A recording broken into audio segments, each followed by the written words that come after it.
বই থেকে চতুর্থ অধ্যায়ে উদ্ভিদের বংশবৃদ্ধি।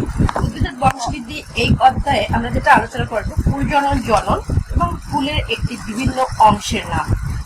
একটা আদর্শ ফুলের বা একটা ফুলের যে বিভিন্ন অংশ রয়েছে তা এই ফুলটির মাধ্যমে আমরা দেখব। আমরা এই ফুলটাকে যদি একটু দেখি, এই পাতা, এই যে এটা কোনটাকে কি সম্পূর্ণ করবো, তো শুরু করা যায়। এই যে এটা একটি ফুল, এই যে ফুলের এই যে বাইরের যে অংশটি আছে, এই যে বাইরে এই যে সবুজ অংশটি, এটিকে বলা হয় বৃত্ত। এই যে সবুজ অংশটি, এটাকে কি বলা হয়? বৃত্ত বলা হয়। এই বৃত্ত হচ্ছে বিভিন্ন অবস্থায় থাকে। এই বৃত্তের কাজ হচ্ছে এই যে পাতাগুলো, এই ফুলগুলোকে আটকে রাখা। বৃত্তের কাজ হচ্ছে ফুলের পাপড়িগুলোকে গোড়ায় আটকে রাখা। এরপরে আরো অনেক কাজ আছে, জাস্ট আমি সংক্ষেপে যদি বলি, বৃত্তের মূল কাজ হচ্ছে ফুলের পাপড়িগুলোকে গোড়া থেকে আটকে রাখে। এরপরে হচ্ছে দলমণ্ডল, বাইরের দিকে যে এই থাকে এটাকে দলমণ্ডল। এরপরে আমরা প্রত্যেকটা অংশ এবার কেটে কেটে দেখাবো। আর এই যে এইটাকে কে কি বলে বলতে পারো? এই যে এটাকে কি বলে? কলি। ফুলের কলি। এখান থেকে নতুন আরেকটা ফুল সৃষ্টি হবে। আমরা এই একটি ফুলকে কেটে তারপরে দেখবো এর ভিতরে কোন জায়গায় কি আছে। তো আমরা যদি একটু দেখি, ফুলের ছবিগুলো আগে একটু দেখে নিই। এই একটা অংশ আছে, এটাকে আমরা চিহ্নিত করব। তারপর এইগুলো চিহ্নিত করবো এবং এখানে বিভিন্ন অংশ রয়েছে, সেগুলোকে চিহ্নিত করবো। তাহলে পাপড়ি, হ্যাঁ। আর এই যে ফুল যে অংশটা আছে, এই ফুলের অংশটাকে বলা হয় এই যে গর্ভকেশরের মাথা, এটা কিন্তু গর্ভকেশর। এটা বের যখন হবে এটা গর্ভকেশর বলা হয়। তো এবার আমরা একটু কাটি। তো কাটার জন্য যেহেতু আমরা লম্বা ভাবে কাটবো, তাহলে আমরা এখান থেকে একটু কাটি। আমি ফুলটিকে দুটি ভাগে ভাগ করলাম, ব্যবচ্ছেদ করলাম। এই যে কাটা, এগুলোকে কি বলা হয়? ব্যবচ্ছেদ করা।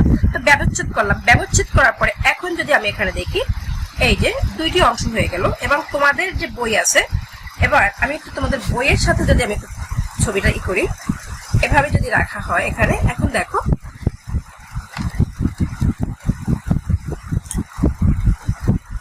হচ্ছে পাপড়ি। এই যে এটা হচ্ছে পাপড়ি, আর এই যে এটাকে বলা হয় গর্ভকেশর। এটাকে বলা হয় মাঝখানে গর্ভকেশর। এবং এই যে একটু যদি আমি দেখাই, হয়তো ক্যামেরায় নাও দেখা যেতে পারে, এই যে মোটা অংশটা আছে এখানে, এটাকে বলা হয় গর্ভকেশর। আর পুংকেশর এখানে আছে, পুংকেশর। তারপর হচ্ছে এই যে নীল অংশটা, এই যে নীল অংশটা, এটা হচ্ছে বৃত্তি। আর এই যে এইটাকে বলা হয় পুষ্পাক্ষ। কি বলা হয়? পুষ্পাক্ষ। এই যে গোড়া, এইটা হচ্ছে পুষ্পাক্ষ। এই যে নীল অংশটা বাইরে, এইটা হচ্ছে এই যে বাইরের নীল অংশ, এটা হচ্ছে বৃত্তি।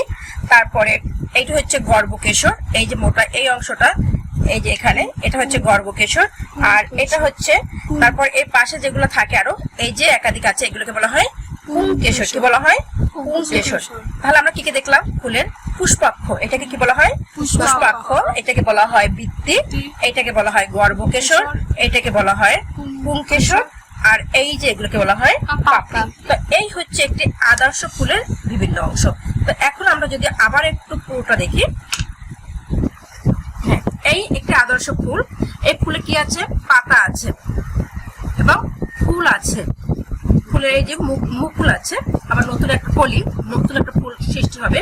এবং এই ফুলটা থেকে যদি আমরা, এখন আমি এখান থেকে যেটা দেখলাম, এই একটি ফুলকে আমি ব্যবচ্ছেদ করলাম। এই একটি ফুলটাকে কি করলাম? ব্যবচ্ছেদ করলাম। ব্যবচ্ছেদ করার পরে এখান থেকে আমি যেটা পেলাম তা হচ্ছে পাপড়ি। এই যে এই ছোট ছোট এগুলোকে কি বলা হয়? পাপড়ি। পাপড়ি। এরপরে এই যে ফুলের এই যে সবুজ অংশ, এটাকে বলা হয় বৃত্তি। এটাকে বলা হয় বৃত্তি। এই যে সবুজ অংশ, এটাকে বলা হয় বৃত্তি। এরপরে এই যে এই মোটা এই অংশটা, এটাকে বলা হয় পুষ্পাক্ষ। এটাকে কি বলা হয়? পুষ্পাক্ষ। এরপরে এই যে যদি আর একটু উপরে আসে, এই যে এটা লম্বা করে এটা যেটা আসছে, এটা গর্ভকেশর।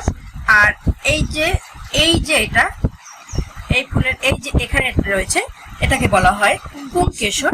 তো এই ছিল আমার আজকের ক্লাসের একটি আদর্শ ফুলের ব্যবচ্ছেদ এবং বিভিন্ন অংশ। থ্যাংক ইউ সবাইকে, তোমরা যারা আমাকে সহযোগিতা করেছো, যারা ফুল এনে দিয়েছো এবং আজকের ক্লাসটি করেছো, সবাইকে অনেক অনেক ধন্যবাদ।